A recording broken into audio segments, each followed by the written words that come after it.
Daxili İşlər Nazirliyi Kibercinayətkarlıqla Mübarizə Baş İdarəsi xarici ölkələrin polis orqanları ilə beynəlxalq hüquqi yardım və qarşılıqlı əməkdaşlıq çərçivəsində növbəti əməliyyat həyata keçirib.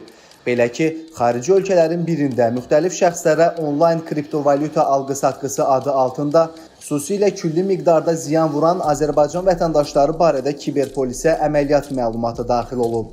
Həyata keçirilən əməliyyat texniki tədbirlər nəticəsində əvvəllər oxşar cinayətlərə görə Türkiyə və Rusiyada məhkum olunan Malik Quseyinov və Mahmud Əskərli saxlanılıblar. Araşdırmalarla müəyyən edilib ki, Malik Quseyinov Mahmud Əskərli ilə birgə xarici ölkələrin birinin paytaxtında yerləşən ticarət mərkəzində ofis kirayələyib. Bir müddətdən sonra Malik Quseyinov saxta 600 min ABŞ dollarını həmin ticarət mərkəzində yerləşən valyuta dəyişmə məntəqəsinə təqdim edərək 600 min USDT kriptovalyutasının onun hesabına köçürülməsini istəyib. O, 1 milyon manatdan çox dəyəri olan kriptovalyutanın hesabına keçdiyinə əmin olduqdan sonra həmin ölkəni tərk edib. Faktla bağlı cinayət işi başlanılıb.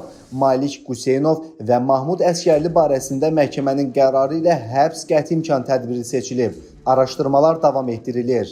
Qeyd edək ki, müasir dövrdə elektron ödəniş və kriptovalyuta ilə aparılan əməliyyatların geniş yayılması bu sahədə dələduzluq risklərini də artırır.